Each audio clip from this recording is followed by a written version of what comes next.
With your help, we can continue to fight for freedom, reach new audiences, and bring important information to the public free of charge. This is not possible without your generosity. Join our quest for the truth and our freedom and donate today, telling it as it is. This is today's News Talk, The World Today. Hey, this is James O'Neill. EU Defense Commissioner Andrius Kubilius urged the creation of a 100,000-strong European army and a European Security Council, arguing the Pax Americana is over and Europe must assume responsibility for its own conventional defense. Speaking at a Swiss military conference, Kubilius cited Russia, the Ukraine war, U.S. strategic shifts, actions in Venezuela, and threats to Greenland as drivers. He said the EU should build parallel capabilities to NATO and include non-EU states such as the UK, Ukraine, and Norway.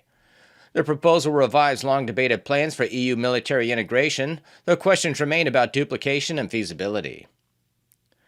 Former British Finance Minister Nadhim Zahawi has left the Conservative Party to join Nigel Farage's Reform UK, warning Britain faces a growing threat from radical Islamism. Zahawi, a former vaccines minister and YouGov founder, said the country risks sectarian unrest and praised Farage as the only leader willing to act decisively, including banning the Muslim Brotherhood. Farage welcomes Zahawi's experience despite past clashes. Zahawi, born in Iraq, said he could not stand by as British risks decline. Conservatives accused him of opportunism following his defection. Ukraine has awarded development rights for one of its largest lithium deposits to a U.S.-linked consortium under a minerals deal signed with Washington in April. Prime Minister Yulia Sviridenko said the Dobra lithium project will operate under a production sharing agreement, with half of revenues going to a joint U.S.-Ukraine reconstruction fund. The consortium, Dobra Lithium Holdings JV, plans to invest at least $179 million. President Trump has framed the deal as repayment for U.S. aid. Russia criticized the agreement, calling it exploitative. Austria's centrist coalition is reportedly set to ban the use of Sharia law in legal agreements, following controversy over a court ruling recognizing Sharia tribunal agreements in civil disputes. Chancellor Christine Stocker said there's no place for a caliphate in Austria and rejected any validation of Sharia provisions that contradict Austrian values. Coalition leaders plan to agree to the ban at an annual retreat alongside migration measures. Critics say the move is symbolic politics aimed at countering the anti-migration Freedom Party. The government is also expected to prohibit Islamic headscarves for schoolgirls under 14, amid data showing Muslims are the largest religious group in Viennese schools. Dilbert creator and podcaster Scott Adams has died at the age of 68 after a battle with prostate cancer. His ex-wife announced his death on his podcast, reading a final message from Adams wrote earlier this month. Diagnosed in 2025, Adams has said his condition was terminal and later revealed he was paralyzed as the cancer spread. In his final letter, he reflected on his life and said he accepted Christianity shortly before his death. Adams launched Dilbert in 1989 and later became a prominent conservative commentator. Australia's ambassador to the United States, Kevin Rudd, will leave his post at the end of March of 2026, a year early, after a public clash with President Trump. Prime Minister Anthony Albanese and Foreign Minister Penny Wong said Rudd will become global president of the Asia Society. Rudd, a former Labor prime minister, previously called Trump a village idiot and destructive, later deleting critical posts. President Trump rebuked Rudd during a White House meeting last year. The change comes amid efforts to preserve long-standing U.S.-Australia ties. Priti Patel confronted Yvette Cooper regarding labor weakness on Iran deadly protests. And what was his response? The Iranian regime now claims to have the protests under total control. What assessment has the government made of this claim? Britain and this House should stand with those campaigning for a free and democratic future, and if change comes, we should be ready to support this change. This has been James O'Neill for The World Today. There is a problem with medicine, and we can explain what it is by looking back to the discovery of penicillin. Penicillin, it turns out, was not just an accidental finding. Alexander Fleming discovered that mold he found in a culture dish was killing bacteria, but it took over 10 years before a team at Oxford University were able to isolate the active ingredient. They produced small quantities for preclinical and clinical trials, helping prove the compound was safe and could beat infection. However, they couldn't produce it at scale. In 1941, Andrew Jackson Moyer of the US Department of Agriculture, the forerunner to the FDA, suggested changes to the manufacturing process, enabling mass production. It turns out medicines are not invented when someone discovers a new molecular entity. They are the product of key stakeholders working together collaboratively. Until medicine can be manufactured at scale, it may as well not exist. And in 2025, this is a problem. In the 1980s, pharmaceutical companies began outsourcing production. Suddenly the system was significantly less integrated. Someone with a new discovery today will find themselves disconnected from the rest of the development and manufacturing process. Companies that develop medicine are still happy to work with big established pharma companies, but the modern day Flemings are cut out of the system. The result is far fewer new medicines coming to market. We want to fix this by ensuring the pharma industry builds a more integrated supply chain. We also believe that doctors' expertise administering medicine should be included at the beginning of the process. We know that doctors on the front line have insights about how to repurpose medicine. Doctors should be able to report their findings so that the necessary testing can be completed and they can share their results worldwide. Learn more here and help us take medicines back to the future. With your help, we can continue to fight for freedom, reach new audiences, and bring important information to the public free of charge. This is not possible without your generosity. Join our quest for the truth and our freedom and donate today, telling it as it is. This is today's News Talk, The World Today.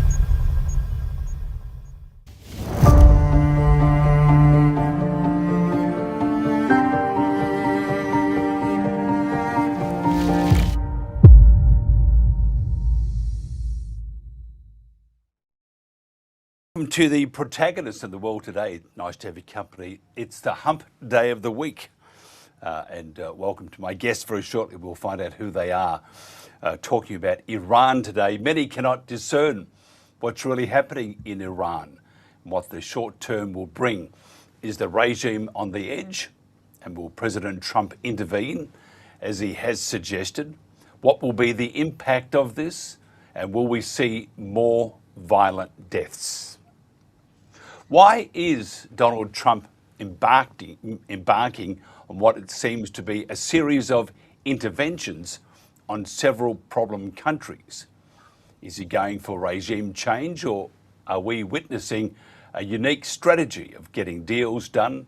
How reckless or wise is this strategy? Whether these are monumental distractions from domestic, political and financial problems, or if they will elicit a global crisis. We'll discuss that too. Iran is widely regarded as a highly complex country, stemming from its hybrid political system, diverse society, history and culture, and its challenging geopolitical position and relationship with surrounding countries and ongoing tensions with the US and Israel. Iran's economy has been severely hampered by extensive international sanctions, corruption, high inflation and unemployment, creating a difficult environment for all of its citizens. Is the rule of the mullahs who have governed Iran for over 47 years since the 1979 Islamic Revolution over? Do the Iranian people want regime change overseen by America and Israel? The propaganda flooding social media and mainstream media platforms may suggest this. Or are the protest and current volatile environment the result of international manipulation that may again prove ineffective? Let's talk to our panel today, who may offer different perspectives, and they are all very, very up to date with what's happening. Our panel is Professor David Miller, from the Istanbul Zaim University, Robert Barwick, Australian Citizens Party, and Tony Gosling freelance investigative journalist. Gentlemen, thank you very much for joining us. First of all, Robert, can you just tell me your thoughts on what is happening at the moment in Iran? And not forgetting that we've had so many reports from legacy media and from social media, independent media, and all of them. And each one has sort of coming up with a slightly different slant on what is happening. So to get the actual information, because they say that they have no internet, the information is very sparse. So from what you know, tell us what your thoughts are on what is happening at the moment with Iran. Well, I can't get past Mike Pompeo's tweet. And to me, that captures the whole story. So Mike Pompeo tweeted a few days ago that Mossad agents were alongside the protesters in Iran.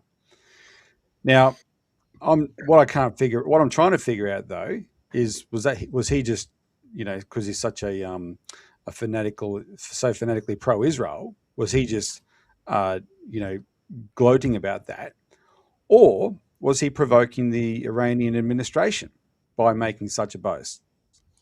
Because Donald Trump had said that if Iran starts killing people, then he would intervene. And what we seem to have witnessed since then is a no-holds-barred effort to prove to Trump that Iran is killing protesters. You've got the usual kinds of suspects, in the Australian media down here at the moment, Mike, they're calling them Iranian rights groups. These blandly worded organizations. I think the main one they're quoting is this one that operates out of Virginia in America, making all these claims about the supposed death toll. Yeah. But whatever the truth of that is, and I'm pretty sure that the 20,000 figure that it reached today is probably completely unrealistic and outside the realm of possibility.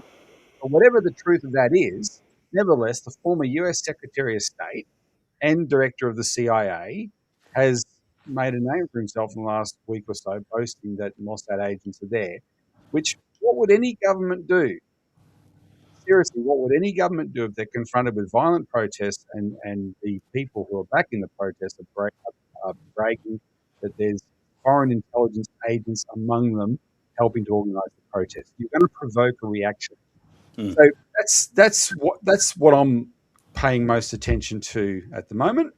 Aside from, I have to say, I didn't realise this would be able to do this today. Our two other guests, I'm familiar with both of them in different ways. I've been receiving Tony Gosling's emails for a million years, but in the last few weeks, I just find myself retweeting David Miller a lot. So it's funny that it's worked out that we're all on the same panel together. It's one of your bucket list wishes. I'm just saying that because I'm very grateful that David joins us. David, what's your impressions at the moment? What's your summary of the whole situation? Well, you're right to point to Pompeo's message, but it's not just Pompeo bragging. The Mossad have been saying openly on Israeli media that they're there, and that what they're saying is that when the regime, as they call it, falls, they will do exactly the same to Iran as they did to Syria, which is to take out all of their military defensive capability. So that's what the Mossad are planning. They've got people on the ground in Iran, as we have seen, from various different groups. They've also recruited a whole host of Afghan refugees who are the cheapest ones to recruit inside Iran, so it's said. So that this is a Mossad-inspired, directed, orchestrated, in quotes, uprising, which of course is where all sorts of propaganda is being circulated. There is 1.5 million people on the streets. It's not protests, it's revolution. Well, we know now that is a fantasy. At best, they had 12,000 people on the streets a few days ago. That was the high point. And the protests have more or less entirely finished now.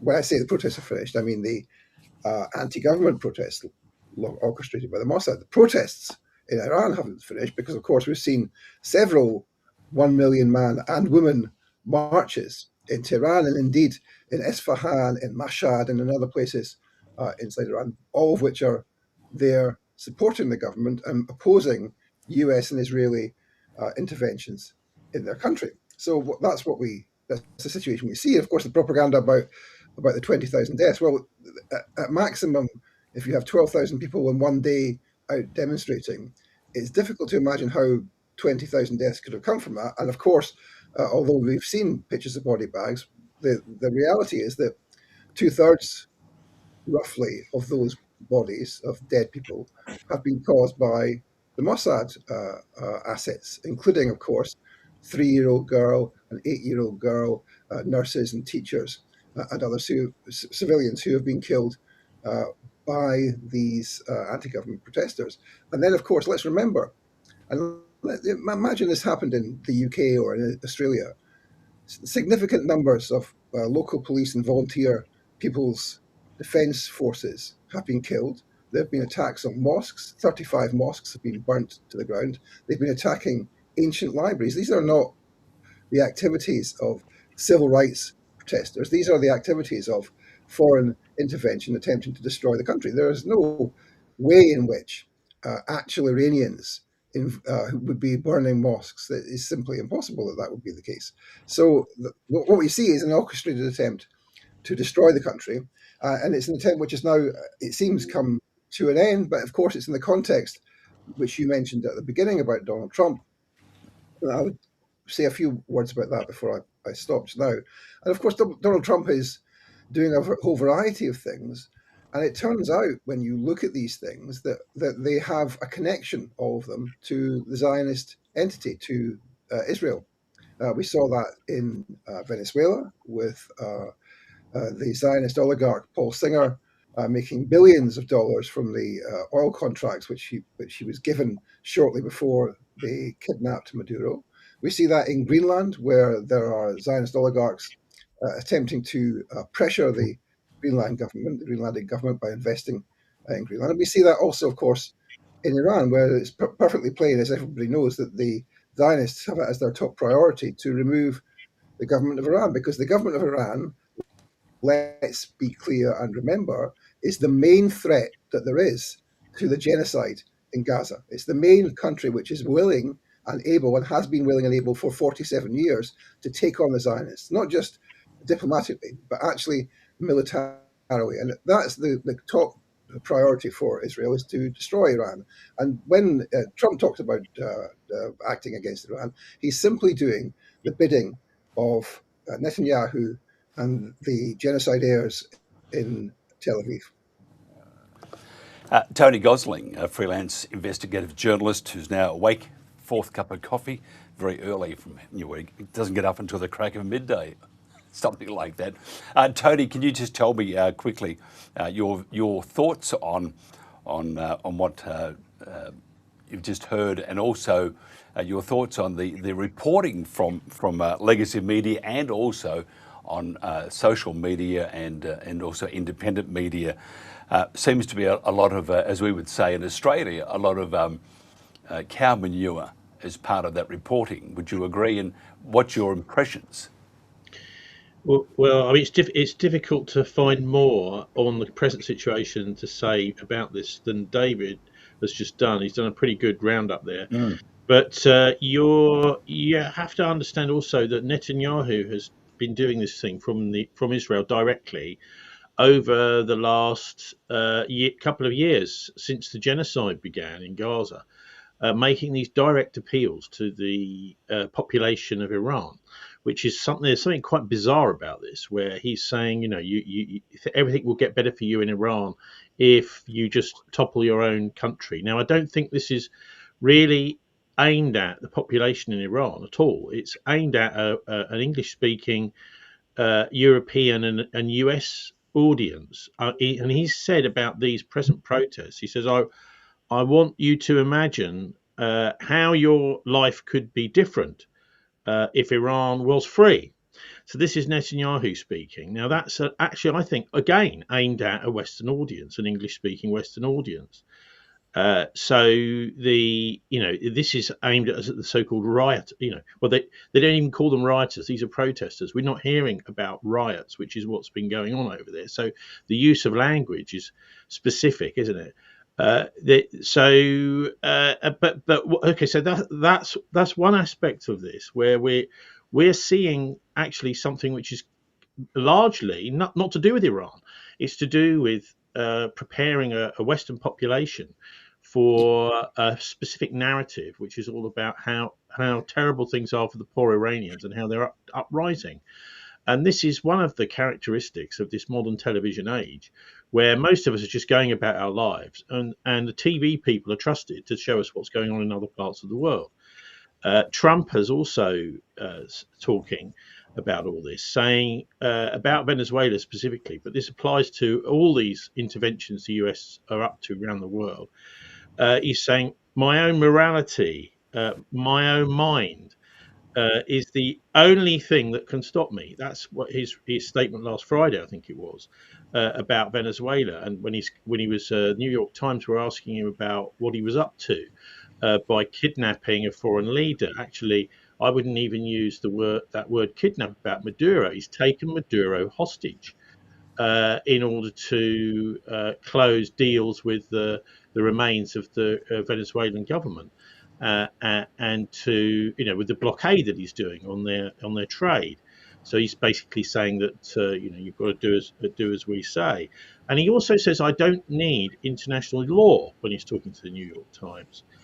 Anyway, international law really is all about depends on your definition of what international law is. So he's saying he is the guy to define international law. Now, this is a New York property speculator who's made his money through dodgy deals on big buildings and plots of land in one of the most shark-infested waters in the world. So this, I'm afraid, he's no JFK, he's no Kennedy. If it comes to nuclear confrontation around the world, this is the guy who thinks that he can close a deal by imposing his own version of morality, his own version of international law on the rest of the world. So we're in a pretty dangerous place, I think, with this guy in charge. So we're right now.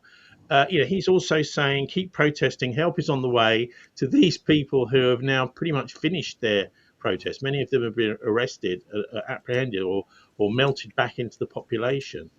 And it threatening, obviously, to intervene in Iran. Now, this is an absolutely horrific state of affairs for the world. So we're on the edge, really, aren't we? We're on the edge of a potential enormous war with nuclear-armed Israel too being involved in this potentially, and obviously the temptation on Iran is for them to do what the North Koreans and others have done, is that they may have to develop nuclear weapons in order to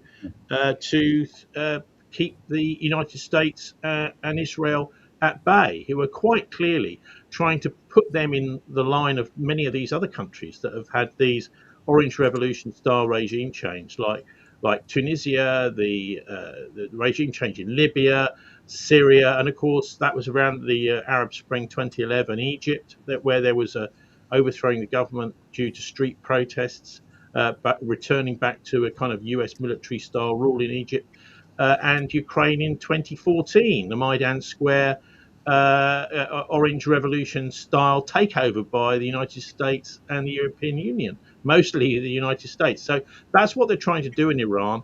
And the Anglo-Zionist Empire is putting us on a military knife edge here with a potential Third World War, as well as, of course, leaving us in the lurch with massive debt and a economic nightmare. So really, much of this, I think, is targeted at Western populations rather than just the people of Iran. And that's the treachery of the Western press, all lined up with this same sort of narrative, really to bamboozle their own people and trick them, is absolutely appalling. So thank you very much for doing broadcasts like this to try and puncture that bubble a bit. We often puncture bubbles, but hasn't gotten us very far. Let me tell you that. I just want to ask David, if you don't mind, the greatest threat to there's two questions here. The greatest threat to peace in Iran, the mullahs, or is it the US, or is it Israel? And part two of this, do the people of Iran want a regime change in the first place? Well, I think the term the mullahs is problematic. I mean, look, as you said at the beginning, Iran is a complex society. I've been there a couple of times. I was last there last May. I have contacts inside Iran who I have been communicating with, even despite this blackout. And it's a complex society in a number of ways. It's a large society. It has a history, but it's complex in particular in relation to its current politics. I mean, when people talk about the mullahs or the ayatollahs, it's a society in which Islam plays a significant role. It's called the Islamic Republic of Iran, and it was Islam as the religion which formed the basis for the political ideas for those who took over the society and ejected the Western-backed puppet, the Shah. Now, currently, though, of course, when people talk about return to democracy, I saw Priti Patel on your show, on your news item at the top there, talking about the return of democracy to Iran. Well, Iran is a democracy, as everybody knows. When President Raisi was what looks like now assassinated just the other year, they elected a new president, President Pezeshkian. Now, Pezeshkian is not, quote, a mullah. He's not an imam. He's not a Muslim cleric. He is, in fact, a reformist. And so, of course, there is inside Iran a conflict between those who style themselves reformists, the liberals, the neoliberals, who want to bring in reforms and who want to make a deal with America. In fact, many of the people who are associated with that tendency have been trying to communicate with Trump and say we want to have some kind of agreement. And they are opposed, of course, by the principalists, the ones who believe in the revolution, who believe that there is no possible deal that can be done with America or indeed with the Zionists, and that actually there's an existential threat to the Republic, which can only be resolved with the removal of the Zionist colony in the Levant and the final defeat of Zionism in West Asia. So, and those principles, of course, are represented most obviously by the leader, the supreme leader, who doesn't have a formal political position, but is the theological, if you like, spiritual leader of the country. That's Imam Khamenei. Now, that's a conflict internal in Iran, and it's a conflict which is ongoing. But when you say, do the people in Iran want regime change? Well, I mentioned before that at best, 12,000 people on the streets in one day, many of whom paid by the Mossad or direct Mossad agents, and then followed by million-man marches in several cities in support of the government, in which the reformists, including President Pezeshkian, took part. So that's really quite different from talking about regime change. Of course, not even Pezeshkian believes openly, at least, in regime change, and the vast bulk of the population of Iran are loyal to the Islamic Republic and have been made more loyal by the attacks on it by the Zionists in the last couple of years, as we saw the unprovoked attack by the Zionists on the Iranian consulate in Damascus during the process there, which led to, of course, to the 12-day war, in which eventually, after 12 days, the Zionists sued for peace, and the Americans pressured the Iranian government to stop firing missiles because the missiles were being so effective. So we have a situation where Iran is under existential threat by the Zionists. Probably there will be further attacks, maybe involving the Americans very shortly. But it's not clear from outside observers that these will be successful for Israel and for America, because of course, if the war drags on, it's not impossible that the Iranians would win that war. And let's remember that the kind of imperial overreach we've seen in previous American interventions in Vietnam, in Afghanistan, and indeed previously in Iran. I mean, when I was in Iran last year, I went to the American embassy, or I should say the former American embassy, where there is now a museum which is called, I believe, the Den of Spying Museum, right?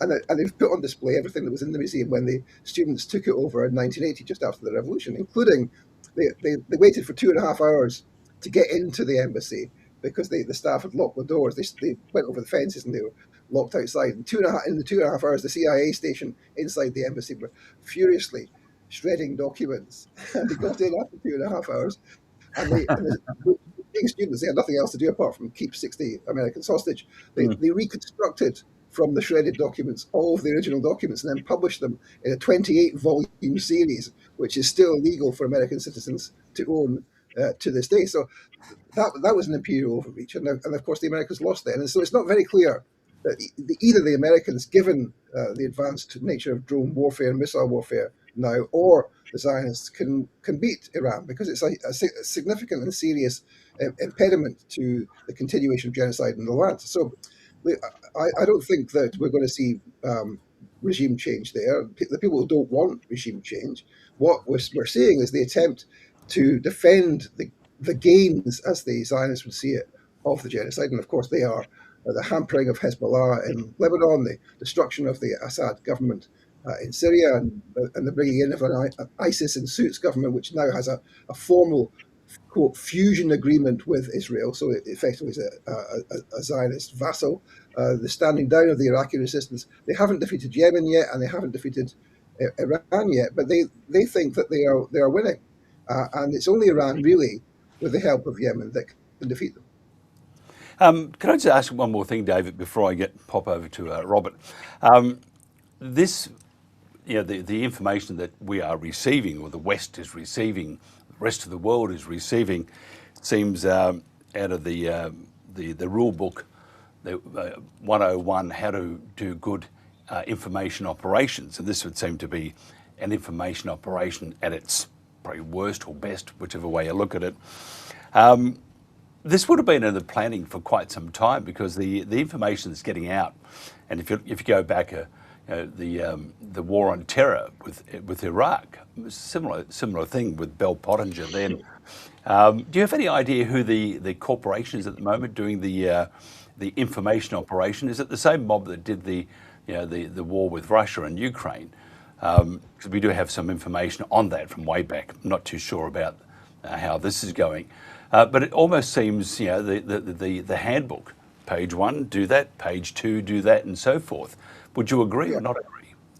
Yeah, look, I mean, when you say Bell Pottinger, let's remember that Bell Pottinger came into Iraq after shock and awe, after the removal of Hussein, and they had a long-term process where they eventually lost, and Bell Pottinger were brought in to do that. And of course, in the case, for example, of Syria, the lead agency in that case was, of course, MI6, the British Foreign Intelligence Agency, which has a whole host of PR firms on roster who were involved in supporting what they called the moderate armed opposition, which turned out to be Al-Qaeda and ISIS, and who they then put in power. But let's remember that MI6 apparently has an office in Giuliani's presidential palace, and that's why, of course, the agreement with Israel is called a fusion agreement, because that's a term which comes from British intelligence doctrine.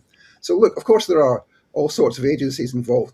In the specific case of Iran presently, the numbers that you're seeing, 12,000 dead, 20,000 dead, however many it is, these are numbers which are coming, as someone, I think was it Tony pointed out, no, it was Robert, you pointed out, these are numbers which are coming from organizations which are based in the US and sometimes in the UK, and which are funded by an organization called the National Endowment for Democracy.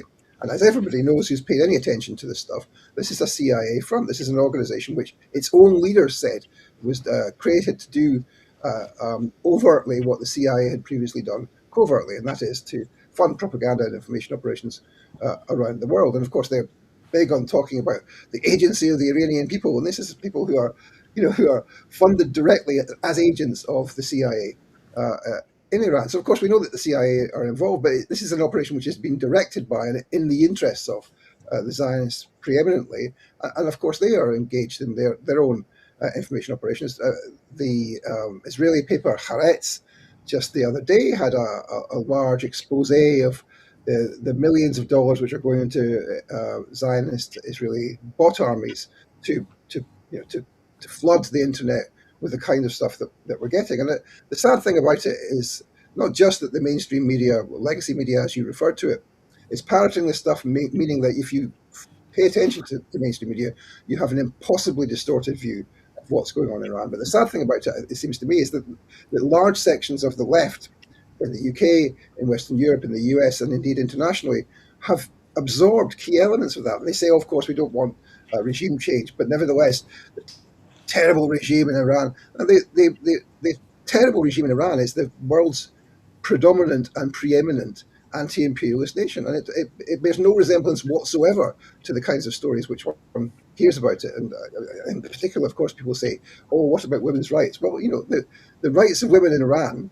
to be involved in professional occupations are way in excess as a proportion of women in the UK or in Australia, and the number of Iranian women in Iran currently with OnlyFans accounts is tending towards zero in a way which is not the case in Western society. So, look, I think of course we're seeing information operations, and what I would hope is that people try and find out more about Iran. It's a very complex society. It has its own politics, and you can have all sorts of views inside Iran about what the politics are, none of which will go anywhere near the idea that the Zionists should be taking it over. Robert, I just want to know, I mean, what's your thoughts, if there is a stoush and we do something like, the war on terror, I really hope not. But I'm just thinking if there is that war and we have a stoush with, to free Iran, how do you think it'll go? Do you think it'll be a very quick battle? Because don't forget, Israel and the US have really big bombs, big beautiful bombs, as Donald would say. But there would also have to be an element of feet on the ground, such as with infantry and stuff like that. Do you see Australia, because we have Albanese, Anthony Albanese, our Rambo Prime Minister? We see that he is. He's stamping out all bad things around Australia, and he has this allegiance towards I suppose, the US to some degree, and a great deal of allegiance to China, which does cause conflict, more within his mind than anybody else's. But do you see Australia and do you see other countries being the coalition of the willing to pop into Iran and get rid of those evil people? Well, possibly, because there seems to be no limit to human insanity. I think when we're confronted with a question like would regime change in Iran work, quite a few years ago now, well, actually 10 years ago, our organisation was very involved in commenting for Australians and exposing for Australians what was happening in Syria. And that was the year that the UK House of Commons Libya report came out, 2016. You can look it up, just called the Libya report. And if you remember how Libya went, it seemed to be pretty quick. There was a lot of gloating at the time. Dr. Brendan Sims, one of the co-founders of one of the most evil organisations I could possibly think of, the Henry Jackson Society in the UK, named after the founder of the American neocons, but a British neocon think tank. He gloated in an article at the time in late 2011. The headline of his article was something like, "See, democracy can be dropped from 10,000 feet." And that was his playing on what David Cameron had said when Cameron was initially reluctant to be trapped into going into Libya. He said, you can't drop democracy from 10,000 feet. These fanatics at the Henry Jackson Society gloated at the outcome. See, we've done it. We've dropped democracy from 10,000 feet. But 5 years later, the UK House of Commons report said, I mean, you got to read it. Just read the introduction. Basically said this thing was just as big a screw up as Iraq. It was based on false intelligence. We didn't realize we were backing extremists, etc. We've created a failed state. That's what that UK House of Commons report said. And that was a regime change that everyone considered at the time successful. And the little I know is that of all the states in the Middle East, none can match Iran for its actual power. Now, I never claim to be an expert in these areas, but I pay a lot of attention to sources where I can. I just happen to work with somebody in our party here in Australia who works full-time in our office with me, who's an Iraqi. He fled to Australia after the Gulf War in 1991. But before that, he fought in the Iran-Iraq war.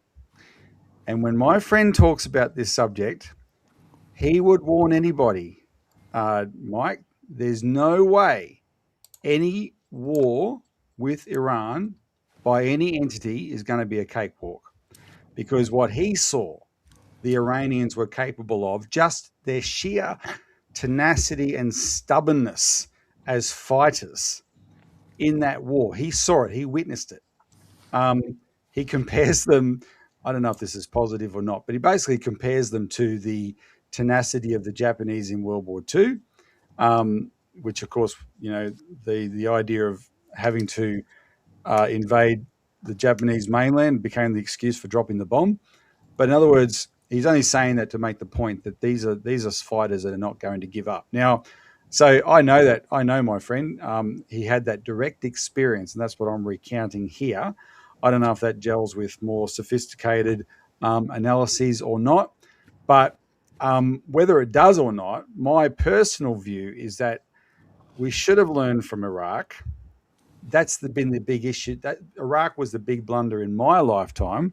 The more I've read as I've got older, I realized that post World War II, America has just been one after another.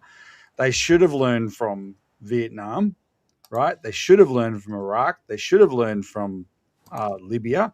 We've created an absolute mess in Syria. I deal with people here in Australia who are Alawites, whose families are being slaughtered by this regime in Syria that's now acceptable to the West, unelected regime, mind you. We gloss over all these things when it suits us. We demonize the countries who dare to stand up to us. And if we're not going to learn from our blunders, then we're probably doomed to repeat it. But this might be the one that we all regret more than any other. Tony, what do you think? I mean, also what do you think Trump will do if he wants to replace the regime? He's going to bring peace, and if he can't bring peace, he'll bomb the crap out of them just to bring peace. And if no one's alive, well, then there's peace. If you sort of follow what that means. But what do you think he'll do? And who would he? I mean, first of all, they don't want a regime change, and secondly, he'd have to put someone else in charge, which could be worse than what we have at the moment, which, according to David, isn't too bad at all. So, I mean, I'm just thinking, what happens with, what does Trump do? And I'm asking you to look inside the mind of a very complex person. So what do you think he would do? Well, he'll do whatever Jared Kushner suggests and Netanyahu suggests, because this, I think, is something which is actually being run out of Tel Aviv and London rather than Washington, although, of course, they've got lots of cheerleaders over there.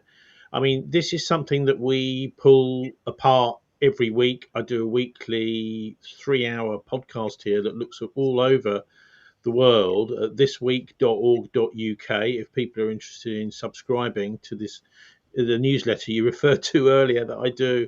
But look, what's he going to do? He's going to deny the rule of Iran to the Iranian people. He's going to take out the civil society and destroy democracy. This is what he does everywhere, and this is what the Americans do wherever they go, because they don't want democracy. We don't have democracy in the West either at all, really. Very well, a little bit here and there, maybe local authorities, because our leaders are decided for us. You get a choice between Tweedledum and Tweedledee. With a resurgent party like we've got in the UK, like Reform. This is also a City of London loyal, shareholder loyal party, and much of my work over the years has been looking at the Bilderberg Group and their role in making sure after World War II, as they were chaired by an SS officer for the first 20 years up until the mid-70s, of just literally big business choosing our leaders and saying, who is going to be a major opposition figure. Somebody like Tony Blair, for example, was looked at and selected by these people to be the leader after the suspicious death of John Smith back in the 1990s. And look, so we don't have democracy here, and we don't want democracy to be allowed to thrive anywhere else in the world. I think that's essentially it. They don't really care what happens. And look at Libya. So long as there's no actual ability for the local population to thrive and to have their own decisions implemented by a national government. And there's also a really important, I think, aspect that often gets missed with Iran is this spiritual battle, really, between the Zionists in Israel, who I think is pretty, you can make a very strong argument that there really is nothing Jewish about Zionism, that this is a project from the Wagnerian era, which was always designed to hijack Judaism, to hijack the Old Testament, the Torah, the Talmud, in order to create problems and of an imperialist nature in the Middle East. And of course, it's being set against Islam, which is a morality which is actually very similar to Christianity in many ways. I mean, we keep hearing about Sharia law. Well, it's actually very similar to church law. And those various ideas of sort of liberal politics and liberal spirituality, if you want, the way that the liberal insurgency has come along over the years, has really just kicked out any idea of God, morality, and that sort of thing from. And so, in a way, what you're looking at with Iran is similar to Britain, maybe in the Victorian or anywhere up till the 1960s, where you've got this context, a democratic context of a moral Christian in the case of the UK, nominally anyway, and Muslim in terms of Islam. So you've got a moral framework of the system by which people elect their governments, but that of course is not the case at all in the West. So I just see this as a sort of modern version of Hitler's persecution of the Jews. The non-Zionist, generally Jews who were persecuted and not just obviously not persecuted, massacred in their hundreds of thousands and millions by Adolf Hitler is what's happening now to the Muslims. I think exactly. You've got the Zionist entity, as some call it, or the State of Israel, actually doing exactly the same to the Muslim neighborhood of the Middle East as Adolf Hitler and his chums did to the European Jewry back in the 1930s and 1940s.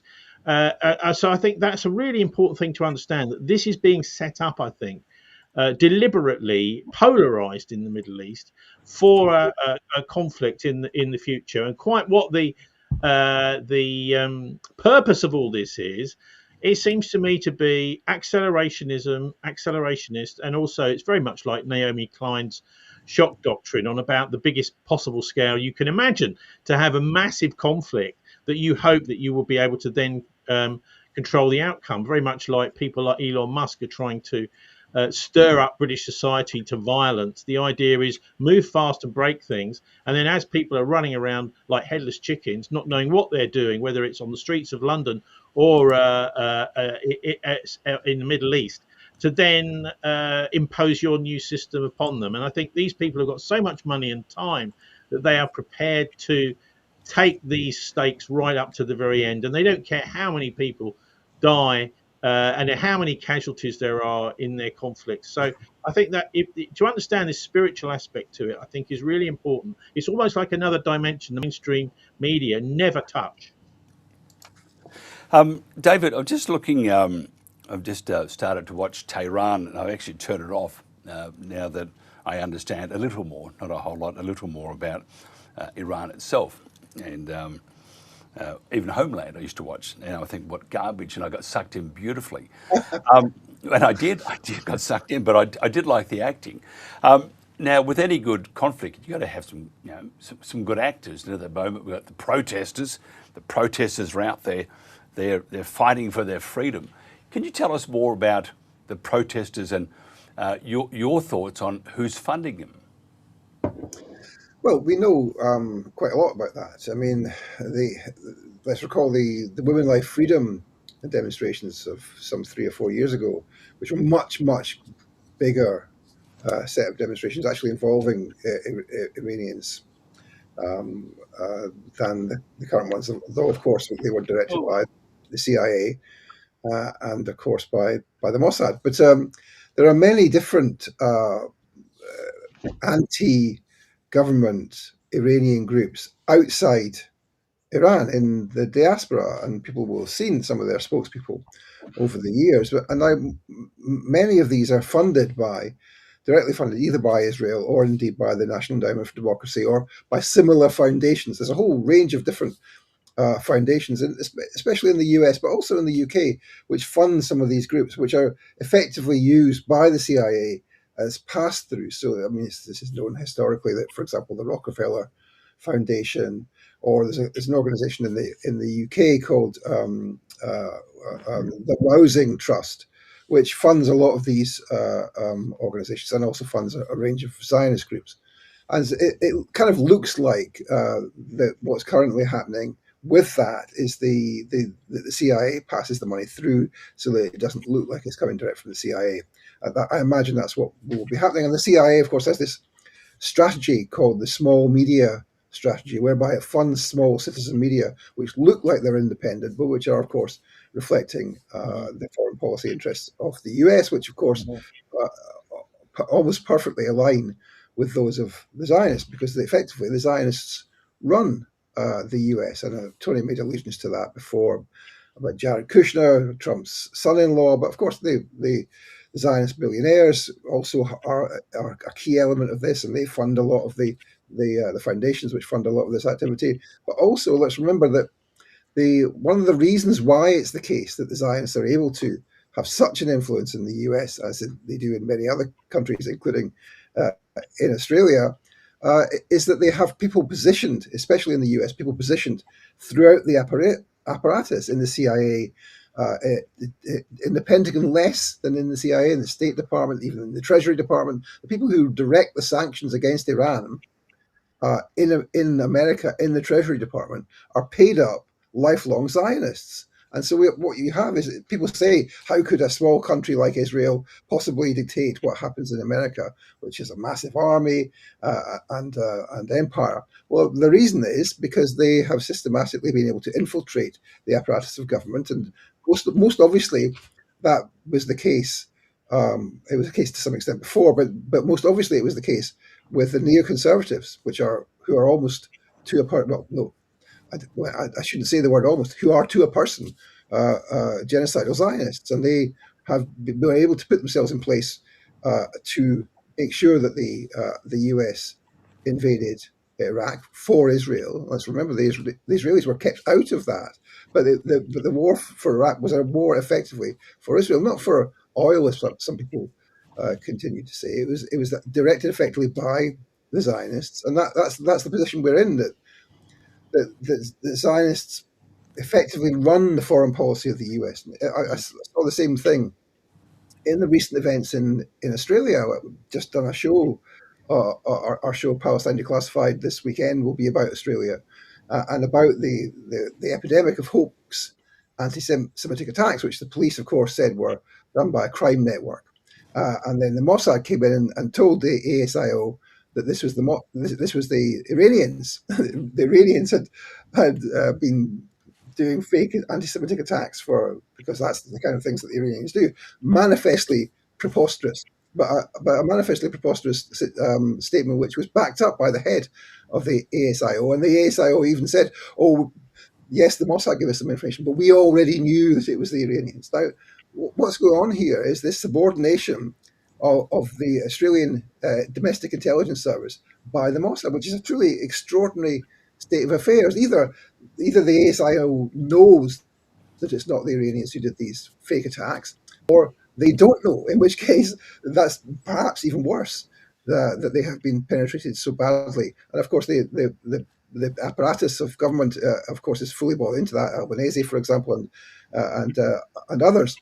So, but that's the case, I think, with all Western nations, that there's a penetration by the Mossad and its Israeli intelligence, which we haven't come to terms with. We haven't really fully appreciated what's happened there and the way in which that will start to influence, and it already is influencing our world now. So when you go back to Iran, of course, there is no appetite inside Iran for regime change. There is no appetite for all of their military capabilities and defense capabilities to be bombed into nothingness by the Israeli Air Force. And indeed, there is an appetite, as there has been from the very beginning of the Islamic Revolution. One of the first people to foreign officials to visit Iran after the revolution in 1979 was who? It was Yasser Arafat, the head of the PLO, and ever since then, the Iranians have supported Palestinian liberation directly, politically and directly militarily, as everybody knows. The reason that Hamas have the rockets was because they were directed to go there by Qasem Soleimani of the IRGC Quds Force, who, of course, was assassinated by Donald Trump in 2020, some 6 years ago now. So there is no appetite in Iran for a regime change, and there is an appetite to see the liberation of Palestine. And it's only by supporting the Islamic Republic of Iran and its axis of resistance that we will see the end of the genocide in Gaza. The world is looking remarkably unsteady at the moment. And I go back to when Trump got in. I thought it's going to be a very boring time. How wrong I was. But it's getting even more exciting. If you look at Trump, Robbie, with with Venezuela, and then he's going to have probably a stoush with the Netherlands. He's going to have a stoush actually with all of Europe, which will have the British fighting the Americans just all over again. And then he has a stoush with Cuba, and it's a stoush with Mexico and anybody else. And he sort of has gone this. He must have had some New Year's Eve party of some note, and his New Year's resolution. I would love to know what that was. But he is creating all sorts of unrest around the world. What I haven't seen a whole lot of late, and the shooting, the criminal activity of shooting 15 people at a religious celebration, and that's what it was, which has caused all sorts of horrors for Australia. And after next week, we're going to be in all sorts of trouble because you can get charged retrospectively on things for that were once legal. I haven't seen, though, it's interesting, the outrage for these people, and I'm going to say imaginary, the 20,000, 30,000 deaths and sure, people have been killed, but it would seem that many of those who are outraged at this perception of people being killed in Iran, where were they when people were being killed the Palestinians were being killed in Gaza? I mean, if I recall correctly, it's about 200,000 children, women, and other innocent people that were killed, including many journalists, if they were to report the truth. Yet they're there waving their flags for those that are being killed or supposedly killed in Iran. And this could go to everybody. Is this part of an information operation that sort of swings everybody away from the atrocities that happen by the Israel government towards innocent people in Gaza?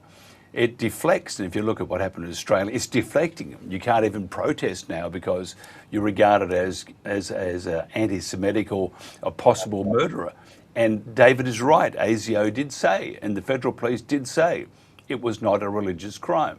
They were not going out shooting because they were Jewish people, that Islam was going to shoot them all. It was nothing of the sort. So I'm just wondering, where are the people that were that ignored those killed in Gaza? Where are they? Why are they supporting this mass killing of innocent people, protesters in Iran? Or is it part of the information operation to distort the truth and create a narrative that really isn't real at all? Is that to either, any of us or to me? Yeah, to everybody. So, but David, Poppy, and then Robert, you can do it, and Tony, because I see this as theatre, bad theatre. So look, I mean, well, it is theatre. I mean, look, the Zionists want to make sure that you see them as the victims. I saw Pompeo, I think it was just yesterday, saying when the history of the genocide is, well, you can call it genocide, when the history of Gaza is written, it would be important that we see the real victims as Israel and not the Palestinians. Now, that's a very early attempt to completely invert what happened in Gaza, which was, of course, as everybody knows, and as history will record, a genocide. So the Zionists want to make sure that they are seen as the victims, that Israel is seen as the victims, that Jews worldwide are seen as the victims, are seen as the only worthy victims. And of course, take the example of Australia, the response to Bondi is to say that the community security group, which is the Zionist organization which provides security and weaponizes anti-Semitism, that they should have more access to weapons, that there should be Jewish militias on the streets in Australia to defend the specific interests of Jews. Now, people are saying, well, what about Muslim or Hindu or Sikh or white people's militias? Well, of course, none of that's going to happen because it's only the Jews who are regarded as being worthy victims in that kind of sense. And that's why we care more about alleged victims of the alleged regime in Iran than we do care about dead Palestinians in Gaza, because there's this hierarchy in the way in which we see these things, which is not as simple as saying it's an information operation. Of course, there are information operation components to it, but there's a hierarchy in the way we see the victims, and the most worthy victims, to use the term worthy and unworthy victims, which pioneered by Edward Herman and Noam Chomsky in their valuable work on this, the most worthy victims are Jews.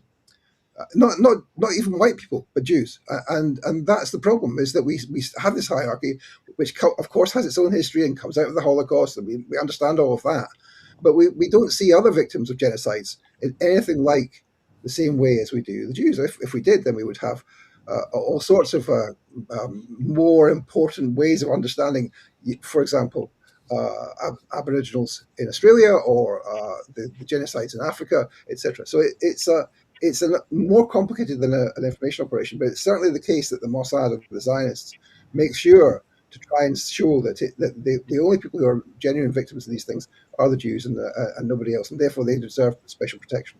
Yeah, but they don't, do they? They don't. They don't deserve special protection, particularly at all. And I mean, just look at what's been happening in the opening weeks of 2026. This is what I would call classic accelerationism. The idea is events are changing and unfolding so fast, with kidnap of foreign leaders, potential overthrow of the Iranian government. And this is what is wanted by the Western elites. The Anglo-Zionist empire want to accelerate change, and they want to accelerate change towards their conflicts. And I think for those that, I mean, it's been an education for me the last couple of years, understanding what the accelerationism is all about. And you keep seeing this word popping up in with thought leaders, whatever they call them, these pretend alternative media that David was mentioning, get so much of the funding, and that's what they're up to. They're trying to accelerate crisis, and crisis upon crisis upon crisis, where, for example, as we had with COVID, you have a world crisis created by them. And the answer is, what is it? It's going to be this vaccine, which might actually help you, but actually, really, it's dragging you into an experiment on humanity, really, human experimentation. You're going to be a guinea pig. So this is exactly what I think we need to watch out for all over the place now, is massive change that they're trying to push onto humanity, which it takes you so long to figure out what's going on that there's already the next wave of change coming. That's the way the accelerationists love to operate. Robbie, quickly. Yeah, Robbie. just the media framing is all important here, and the media is in the tank, right? And you see it. I try and deal with the media a lot I'll get occasionally genuine media coverage of a small denomination issue, but when it comes to the big issues, the media always march in lockstep. And you had this extraordinary thing straight into the new year where Trump, no, people found it very hard to spin what Trump did. He attacked a sovereign nation to take their government hostage, right? And so there was a lot of concern being expressed across the board, etc. And then suddenly there's this switch, and suddenly the media is on safe ground because you got this repeat of a human rights charade playing out in Iran, right? And the same media that might have even been prepared to put some slightly critical analysis of Trump over Venezuela because it was such a shocking incident, goes back to situation normal now. America's the liberator, America's the great savior, the people are oppressed, and let's just forget what we were prepared to say about Trump 24 hours ago to frame this. There's been a big effort, Mike, as you know, as we live here in Australia, to demonize Iran in the lead up to what's happened. David referred to the scam, the fake attacks that were all pinned on Iran. We kicked out the Iranian ambassador 2 weeks after I went and met him, by the way, with the former Australian ambassador to Iran. We had a meeting, and 2 weeks later, the poor guy was persona non grata.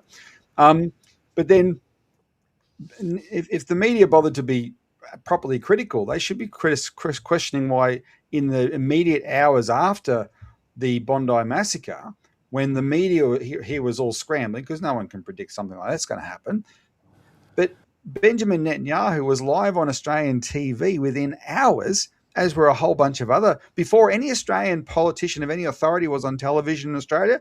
Netanyahu was live in Australia, and he alluded in his first comments that the Bondi massacre was somehow connected to Iran. It had to be. What we know now, of course, is that the shooters were, if anything, ISIS affiliated, and therefore hate Iran. You cannot pin this on Iran in any way, shape, or form. But that's what they tried to do, because they have been building up in Australia for us to support unquestioningly what America and whoever else is trying to do in Iran right now. We're going to wrap this up because I know Tony has to go. We've gone way over. I just want to ask David and two questions. The first one is specific for David, and then the second one we'll keep for everybody. David, first question is, tell us about we've heard so much about the government executions that are going to start tomorrow. And secondly, how do you see the landscape in the next couple of weeks? Where do you see this moving to with Iran? Yeah, I mean, there will be executions of terrorists. That's right. I mean, that's what the law is there, and that will happen. I mean, what you find in Iran, people say, "Oh, the terribly repressive regime," blah blah blah. Actually, the problem with Iran, if anything, is that it doesn't take its revolutionary responsibilities seriously enough. So, I mentioned before the students invading the U.S. embassy in 1980, and when I was there last year, lots of people said to me, "Well, they went a bit far. They shouldn't really have invaded the embassy." And of course, they hadn't done it under instructions from the leadership of the revolution. They'd done it because this was an outpost of imperialism, and it's still to this day a slogan they put on the wall at the time: "Down with imperialism, no imperialism in Iran," which statement with which I heartily agree. But the position in Iran is that there's far too much respect for Western ideas of fairness. And if only we talk to the Americans, we can come to some sort of deal. No, this will not be happening. So if anything, there's too much liberalism in Iran and not enough adherence to the idea of the revolution and the necessity of the revolution in order to defend not just the Islamic Republic, not just the Palestinians, but I would say all of human civilization. And that's what's threatened by the Zionists and indeed by their hench people in Washington. So how will this develop? It looks like we're going to have an attack. It looks like the Iranians have imported new materials, including missiles and air defense, many of which were taken out by by Zionist aircraft during the 12-day war. It looks like we're seeing reports about these jammers that they've been using. They confiscated 25,000 Starlink receivers, and they seem to have, according to the reports, I'm not sure if these are true, they seem to have jammed Starlink, which of course is what led to the whole thing collapsing. People in the West and left are saying this is terrible. They can't possibly interfere with free communication. Where of course this is communication deliberately being used by a foreign power to undermine and subvert the government and the whole possibility of them existing separately and to make them into a Zionist puppet. So this is of course what we will see. We'll see an attack. And it's not clear that the Zionists can win this. And actually, if it drags on more than 12 days, 12 days last time, the Zionists insisted that there had to be peace, and the Americans put pressure on. In my view, the Iranian government should not have acceded to those demands from America. They should see America, as some people have said in Iran, as being dishonest, bad faith actor, and effectively in the pockets of the Zionists. So the only way we'll have peace in West Asia, in general, across the whole of the region, is if we defeat Zionism. And I'm afraid that's the truth. And let's hope that happens soon. Tony Gosling, I'll leave Robbie to last. Tony Gosling, tell me what your thoughts are. Where do you see the whole thing, the landscape? How do you see it in the next couple of weeks? Well, I mean, I think we're heading for this kind of digital slavery here in the West, or these sort of digital IDs with less control over our own resources and money, forced slowly through the cost of living crisis into this kind of form of slavery, where individuals are profiled and cut off from a living if they don't fit a certain direction. So it's, this is one of the things I'd like. It's not just about Iran. David's done a good job there in just explaining what may happen over there. Quite right. There may well be an attack from the United States and from the Israelis and from the Anglo-Zionist Empire generally, not just propaganda, an actual real attack of some sort. So I think we need to understand the implications for our lives here too. There's been a lot of talk about this whole idea of a Pax Judaica, which is this network of influence. So the idea is the strings are being pulled by Zionists, maybe in Tel Aviv, maybe in London, maybe in Washington, but it's all working as a kind of coordinated effort, not just to impose the empire's will on countries like Iran, anybody with independent thought in the Middle East particularly, but any part of the world. Malaysia, for example, we saw the mysterious disappearance of two of their airliners after the court case they held there, where they put Tony Blair, George Bush and Zippy Livni all on trial, who can no longer go to Malaysia. So any country really which has got an independent mind and its own morality is being subsumed into this giant Borg called the Anglo-Zionist Empire, and I think we just have to literally understand what's going on. We need to be more and more aware, as many young people actually are, about this. It's been the term has been coined, Pax Judaica. That's what I call it, Pax Zionica, because most of the Jews that I know want nothing to do with this imperialistic attitude, and they can see that both secular and religious Judaism has been hijacked. Look at the Neturei Charta, for example, in London and New York. This Orthodox Jewish organization is constantly out marching against the Zionist state of Israel. And so there is most definitely hope because, David's saying they're not going to win militarily. I don't think they're going to win the hearts and minds of the Western world either. Yeah, it's the future looks. Actually, I've got no idea. I think it looks like the future. I have no idea. I think the arch enemy to peace is Donald Trump, and you just have to look at his actions from the last week or two. Robbie, what do you think? How do you think? I have and just quickly your views on the new bill that's about to be passed next week, which is part of the whole kit and caboodle, because Tony mentioned that we're about to enter a digital gulag just about And I don't know how we're going to get out of that, but the whole world is changing. And look at Trump, look at what's happening within our own borders, UK, the same thing. Look at what's happening internationally. It doesn't augur well, does it? No, the bill that's going to be rammed through here on Monday and Tuesday next week in Parliament is appalling. It's retrospective. It explicitly says there's no obligation on the government for procedural fairness in applying it. It bans organisations and political parties, and like I said, it's retrospective.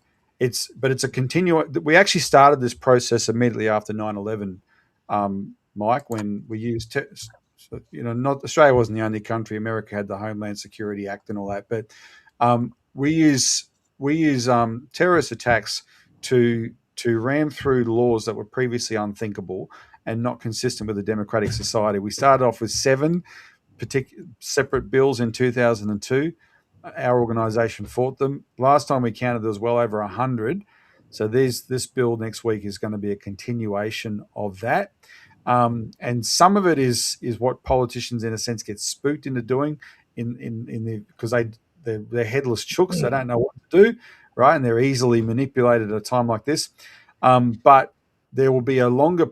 It's going to be very hard to stop this bill in next week because they're literally ramming it through. They gave 2 days for consultation. The Federal Police Commissioner who testified to the parliamentary hearing when she was asked about the bill, and she's the one who will be applying the laws that it passes, she said she couldn't comment on the bill because she hadn't had time to read it. And that sort of exemplifies, what's going on here in that sense. There will be a Royal Commission, not a Federal Royal Commission, a Commonwealth Royal Commission, and that might be an opportunity. Often these things try and be rigged, but that might be an opportunity to intervene and establish some truth, because we already had this. We've had different kinds of laws passed in Australia since October 7, 2023, in the name of fighting terrorism and anti-Semitism at state level. And very quickly, the credibility of those laws has fallen apart as the news has emerged that things like the so-called spate of anti-Semitic attacks actually were faked, right? Sponsored by organised crime, etc. Just quickly, one final thought. I have to confess, 2016, November 2016, I wore a MAGA hat on the day Donald Trump was elected, only because I preferred him over Hillary Clinton. And a friend of mine who was an American had taken a bet with me. He ordered his dad ordered a MAGA hat from his dad, and I wore it on that day. Why did I prefer him over Hillary Clinton? Because everything he said in 2016 was the exact opposite of everything he has done now. Very prominent people in Australia, a very prominent politician you would know, John Ruddick of the Libertarian Party, the biggest Trump booster in Australia when he was in the Liberal Party, announced a few days ago he is completely off the Trump bandwagon. Scott Ritter, the famous commentator who has, he's not a total fan of Trump, but he's been generally on that side. He has said no more. Right, this is total lies. This was always deliberate lies. If there was any hope that Trump might have been different, now we can see it absolutely isn't. I suspect there will be an attack. I suspect it won't work. Fantastic, all in one breath. Absolutely brilliant. Gentlemen, I have to thank you very much. Professor David Miller, Robbie Barwick and Tony Gosling. Thank you so much for your time. This is The Protagonists. I'm Mike Ryan on The World Today, and tomorrow we'll have yet another exciting discussion on events around the world, and I want to grab Robbie tomorrow or sometime in the next few days to talk about the bill, which is called the Combating Anti-Semitism, Hate and Extremism Bill 2026. The Accelerationist Bill. I beg your pardon, is somebody there? Sorry? Yeah, it's the Accelerationist Bill. Yes. What we've done is we've created this Bondi Beach attack, and so we're going to make things worse. We're going to come up with a solution which actually destroys our democracy rather than makes anything better. This is absolutely perfect accelerationism you're getting over in Australia.